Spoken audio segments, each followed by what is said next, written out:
तो बच्चों ये दिया है 2 यूनिट वेक्टर। क्या है? Unit vector. यूनिट वेक्टर है। यूनिट वेक्टर मतलब a की वैल्यू 1 है और b का भी मैग्नीट्यूड 1 है। एंगल उनके बीच पाई बाई k है। अगर a + 2 भी परपेंडिकुलर है ये, तो उनके बीच का एंगल क्या होगा? Find angle between a and b, ये बताना है। एंगल क्या? फाइंड k की value, find value of k बताना है, वैल्यू ऑफ k। ठीक है, ये k बताना है। तो एंगल अगर निकल जाएगा तो वैल्यू भी बता दोगे। एंगल मान लो 90 आ गया, तो 90 आ गया तो एंगल क्या है? रेडियन में उसको बदल दोगे। तो क्योंकि यहाँ एंगल रेडियन में दिया है, तो 90 रेडियन मतलब π/2। तो π/2 = π/k करोगे तो k की वैल्यू निकल आएगी, 2 आ जाएगी, k की वैल्यू 2 आ जाएगी। तो हमें मतलब कुछ अलग नहीं है, बस दोनों के बीच दोनों परपेंडिकुलर दिया भी है। तो 2 परपेंडिकुलर वेक्टर दिया है, इसको मान लो p मानो, ठीक है, और इसको q मान लो इसको। तो दोनों को डॉट करोगे तो परपेंडिकुलर वेक्टर का डॉट करोगे तो क्या होता है? PQ cos 90 मतलब 0। तो इन दोनों को डॉट कर दें तो 0 आ जाए। ठीक है, तो डॉट करो। अब डॉट करोगे तो 5a का, अच्छा यहाँ पे एंगल हमें नहीं पता, a और b के बीच एंगल नहीं पता है, तो हमें पूरा डॉट करना पड़ेगा। तो a का पहले करो इसमें, तो क्या लिखोगे? 5a.a। ठीक है, फिर a का उसमें करोगे तो क्या हो जाएगा? -4a.b। अब फिर b का करो तो 2 मतलब +10 b.a करो या a.b करो, a.b, क्योंकि ये स्केलर है तो 2 में 4 से मल्टीप्लाई करो या 4 से 2 में मल्टीप्लाई करो, 8 ही आएगा, डायरेक्शन तो है नहीं। क्रॉस प्रोडक्ट में a का b और b का a दोनों अलग अलग होते हैं। फिर इसमें कर लो, 2 चौक 8, -8b.b। ये किसके बराबर होना चाहिए? 0। किसके बराबर होना चाहिए? 0। तो सेम वेक्टर का सेम वेक्टर से करते हैं, दोनों के बीच एंगल 0 हुआ, तो 5a × a cos theta, cos theta यहाँ 0, मतलब सेम वेक्टर का सेम के साथ करोगे तो क्या हो जाएगा? मैग्नीट्यूड a² माइनस इसका 4ab cos थीटा, इसमें +10ab cos थीटा, और इसमें -8b² = 0।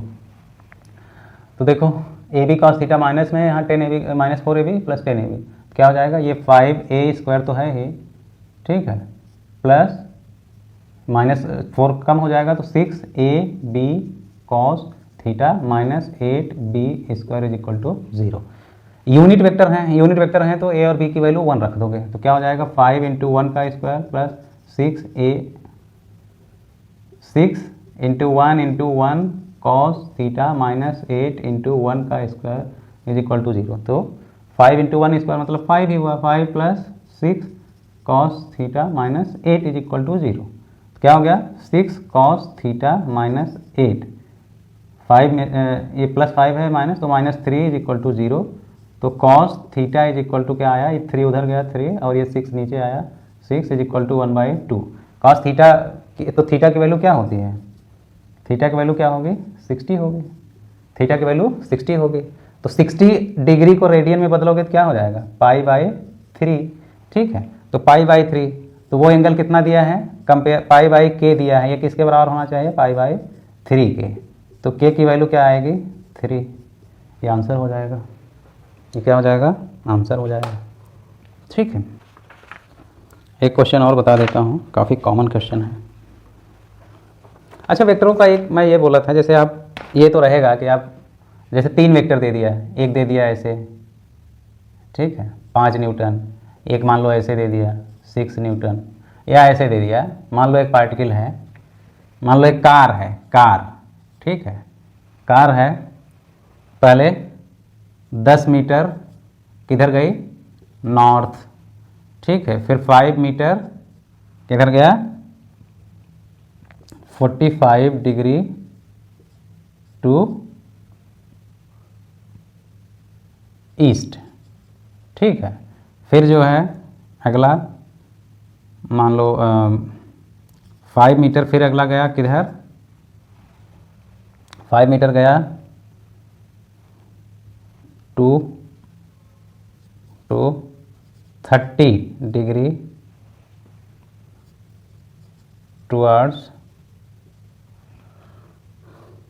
टुवर्ड्स ईस्ट, ठीक है। और फिर मान लो 15 मीटर गया, 15 मीटर गया ईस्ट हो गया, 15 मीटर मान लो गया,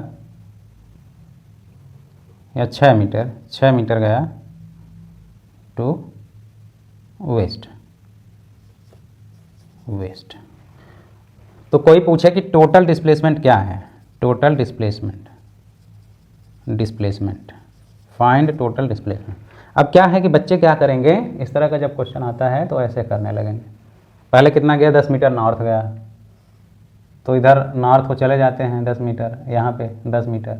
अब फिर बोलेगा कि 5 मीटर 45 टू ईस्ट, यहाँ से 45, ये इधर का डायरेक्शन है तो 45, मतलब ऐसे ये 5 मीटर गया, ये 10 है, ये 5 है, फिर 5 मीटर टुवर्ड्स ईस्ट। अब यहाँ से और 30 डिग्री, मतलब ये तो ऐसे था ही ना, यहाँ से 30 डिग्री और, ठीक है, ये 30 डिग्री हुआ, ये 45 हुआ, ये भी 5 आ गया, ठीक है। और फिर 6 मीटर, 6 क्या मान लो 10 मीटर वेस्ट गया। अब यहाँ से 10 मीटर वेस्ट, 10 मीटर वेस्ट आ गया 10, ठीक है। अब कोई पूछे कि इसका डिस्प्लेसमेंट क्या होगा, क्या पूछा है, फाइनल डिस्प्लेसमेंट। ये बहुत इंपॉर्टेंट क्वेश्चन है बेटा, बहुत इंपॉर्टेंट। इसको आप नहीं समझोगे तो ज़िंदगी भर आप कभी कुछ नहीं कर सकते, ठीक है। तो इसको आप समझ लो, ये इसीलिए मैं समझा रहा हूँ। अब बोल रहा है कि फाइंड फाइनल डिस्प्लेसमेंट, कहाँ से चला था, यहाँ से। तो फाइनल डिस्प्लेसमेंट क्या होगा, ये होगा फाइनल डिस्प्लेसमेंट। फाइनल रिजल्टेंट क्या होता है, फर्स्ट वेक्टर का टेल और लास्ट वाले का हेड। तो ये दूरी अगर तुम्हें निकालना हुआ, ये दूरी निकालना हुआ तो निकाल पाओगे ऐसे नहीं निकाल पाओगे, ऐसे नहीं निकाल पाओगे। और सारे बच्चे ऐसे ही निकालने का कोशिश करते हैं। तो इस तरह के क्वेश्चन के लिए जब ऐसे क्वेश्चन आए तो हमेशा, अब क्या है कि 4 ही डायरेक्शन होते हैं, नॉर्थ, साउथ, ईस्ट और वेस्ट, ठीक है। तो आपको ये ऐसे जो सांप की तरह ऐसे भगाते हुए ऐसे नहीं ले जाना है। आपको क्या है कि जितने भी ऑल डिस्प्लेसमेंट, नोट कर लो, ये all vector to be drawn from origin से सारे वेक्टर कहाँ से ड्रा करना है, ओरिजिन से, बस ओरिजिन से ड्रा करो।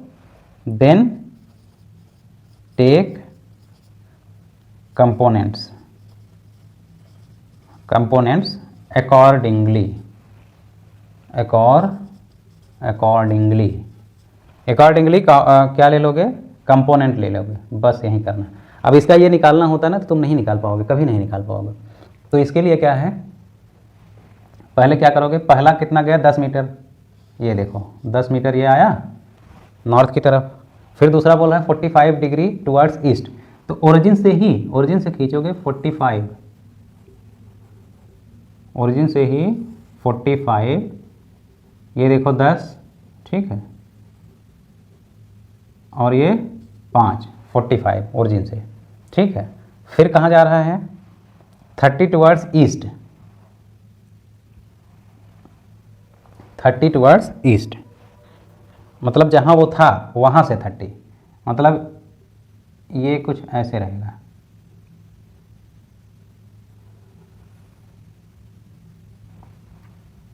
ये देखो ये 45 है, 45, ये भी टोटल 45 होगा, ये 30 है, ये क्या है 30 है, ठीक है। और फिर लास्ट में क्या बोला है, फिर वेस्ट आ जाएगा, सीधा वेस्ट मतलब इधर, ये 10 मीटर आ गया। अब ये 4 इस तरह जितना भी है ओरिजिन से सब खींच लिए, ठीक है। अब इनका क्या निकालना है, रिजल्टेंट निकालना है।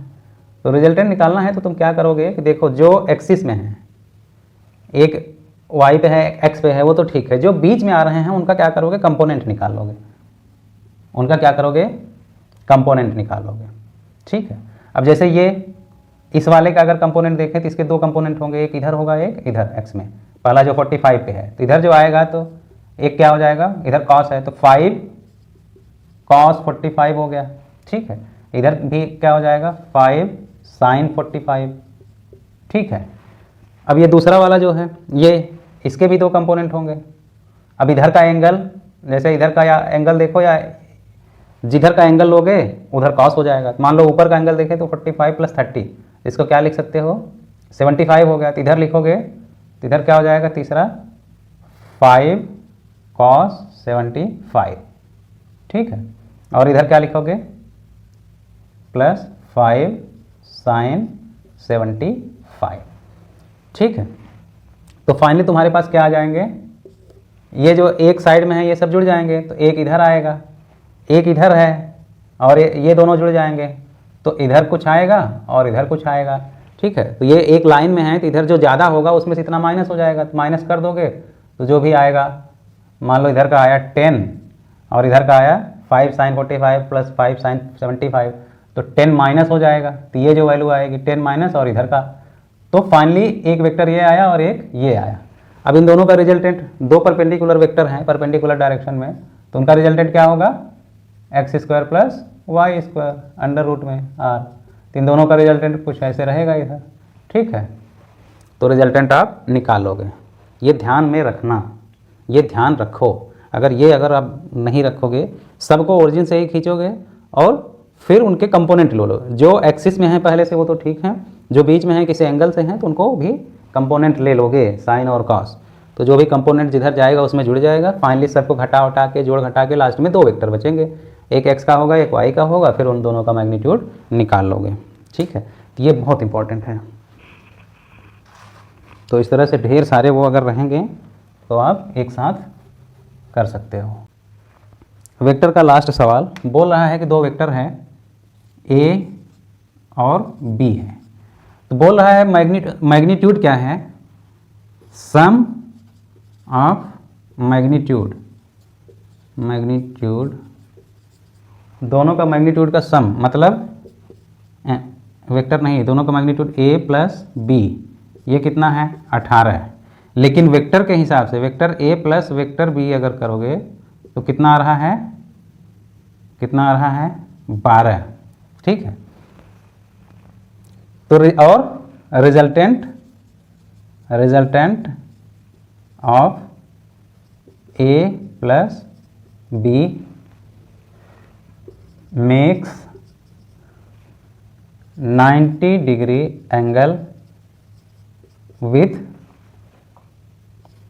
Vector a। ठीक है। कितना बना रहा है, 90 degree. Find value of a and b, a और b की वैल्यू बताना है। ठीक है। ऑप्शन क्या क्या है देख लो। ऑप्शन है 12 6 b, 10 8 c, 15 3 d, 14 4, 14 और 4। ठीक है। तो ए और बी की वैल्यू बतानी है। कह रहा है कि दो वेक्टर, इनका मैग्नीट्यूड डायरेक्ट जोड़ रहे हो तो 18 आ रहा है, लेकिन वेक्टर के हिसाब से देखोगे तो रिजल्टेंट का मैग्नीट्यूड 12 आ रहा है। और जो इनका रिजल्टेंट बनाता है, मतलब ये कुछ इस तरह का है कि इनका रिजल्टेंट जो है ये ए होगा, ये बी होगा, रिजल्टेंट ये होगा, ये रिजल्टेंट होगा। ठीक है। तभी तो रिजल्टेंट ए के साथ कितना बना रहा है, 90 बना रहा है। रिजल्टेंट ए के साथ कितना बना रहा है, 90 बना रहा है। तो ए और बी की वैल्यू बताना है, ए और बी की वैल्यू बताना है। ठीक है।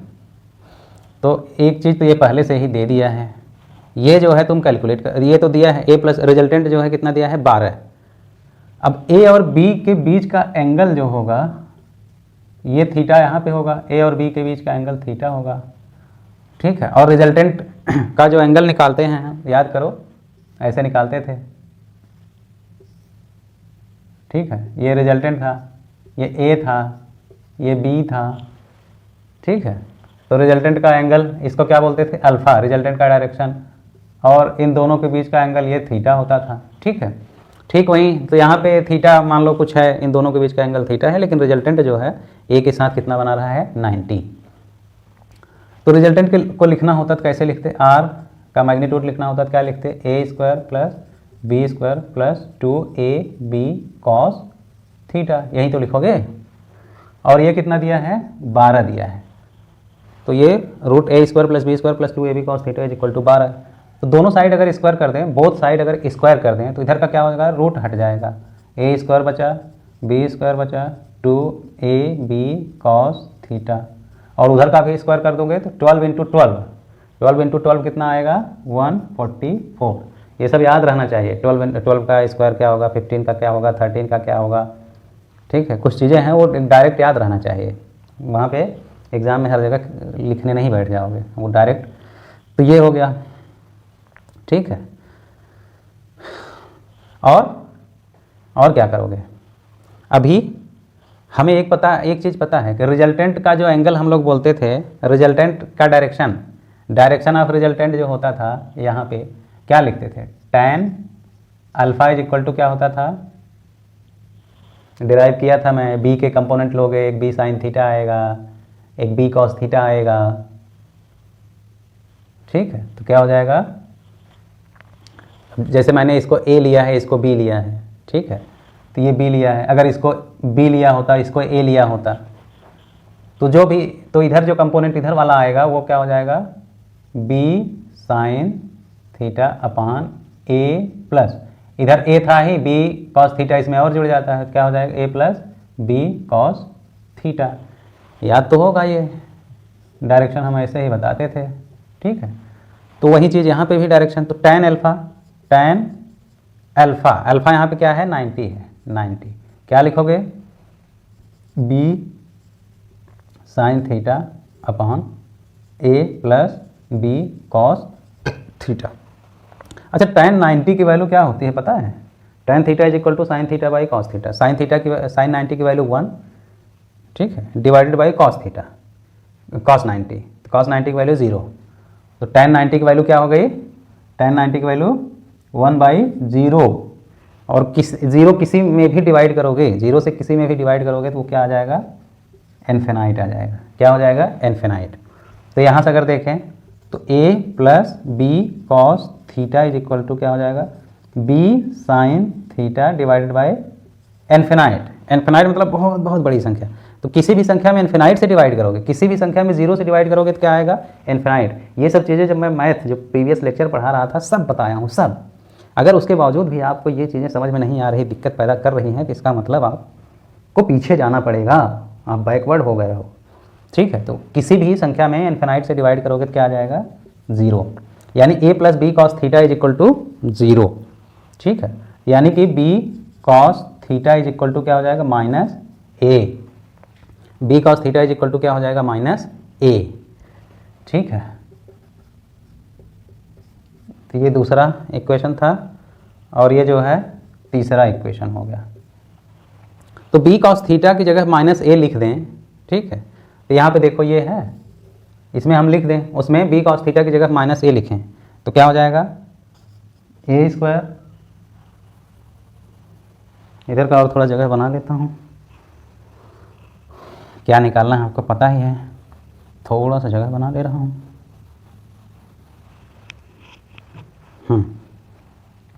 तो अब देखो क्या हो जाएगा, a square plus B square plus 2a तो है ही इंटू बी कॉस थीटा, ये b cos theta, b cos theta की जगह क्या लिख दो, minus a into minus a, यही तो लिखोगे।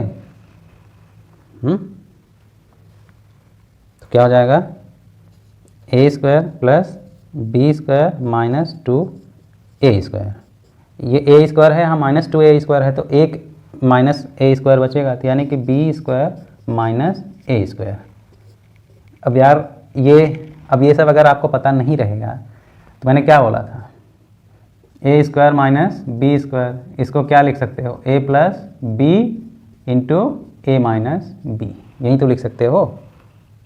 ठीक है, तो लिखो, तो इसको क्या लिख सकते हो,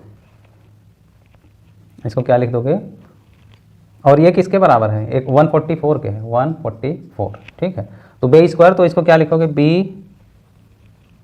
बी प्लस ए एक में और एक में बी माइनस ए।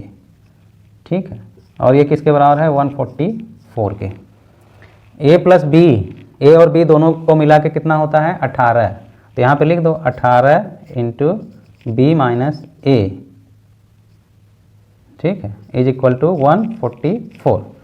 तो b minus a is equal to 144 by 18, कितना आया, 8 आया। ठीक है, कितना आया, 8 आया, 18 8 144। ठीक है, तो b minus a is equal to 8 आया। और देखो यहाँ से अगर हम ये करें, a plus b is equal to 18 है। ठीक है, तो a इज इक्वल टू क्या हो गया, 18 माइनस बी, ये हुआ। तो a की जगह क्या लिख दें, 18 माइनस बी, तो यहाँ लिख दो, तो यानी b minus 18 minus b is equal to क्या है, 8 इज इक्वल टू 8 है। यही तो, a की जगह पे क्या लिख दिया, 18 माइनस बी, तो ये क्या हो गया, b माइनस 18, ये माइनस इधर, ये भी माइनस, तो माइनस माइनस क्या हो गया, plus, plus b is equal to 8। तो ये 2b हो गया, 2b नीचे नहीं दिख रहा है। ठीक, b minus 18 plus b is equal to 8। तो क्या हो गया, तो इधर करता हूँ, इधर कर देता हूँ, तो क्या हो गया, b minus 18 plus b is equal to 8। तो एक b 2b is equal to 8 minus, इधर माइनस था तो उधर जाके क्या हो गया, प्लस हो गया, प्लस 18, क्या हो गया, 26। तो b इज इक्वल टू क्या हो गया, 26 बाई 2, तो क्या हो गया, 13। तो a की वैल्यू क्या हो जाएगी, a की वैल्यू क्या हो गई, 18 माइनस b की वैल्यू 26 बाई 2 13, और वहीं b की वैल्यू इसमें रख दोगे, 18 माइनस 13 कितना हो गया, 5। ठीक है, तो a की वैल्यू क्या हो गई, b की हो गई कितना, 13, और a की क्या हो गई, 5। तो ये होना चाहिए आपका आंसर, 13 और 5, 12 6 13 और 5। ऑप्शन कुछ गलत तो नहीं लिख दिया मैं 13 इंटू 5, ये उल्टा लिख दिया मैं, क्या है ये, 5 इंटू 13, 5 इंटू 13, ये। तो a की वैल्यू 5, b की वैल्यू 13। तो फाइनली आपका आंसर ये हो गया। क्वेश्चन में कुछ दम नहीं था, बस आपको क्या था, मेन इसमें ये था कि a square plus a square minus b square, उसको कैसे लिख सकते हो, a plus b, a minus b. ठीक है, tan 90 की वैल्यू पता होना चाहिए, रिजल्टेंट क्या एंगल बनाता है, ये सब ये सब आप भूल जाओगे तो फिर नहीं कर पाओगे, ये सब शुरू में मैंने बता दिया है। ठीक है बच्चों, ओके।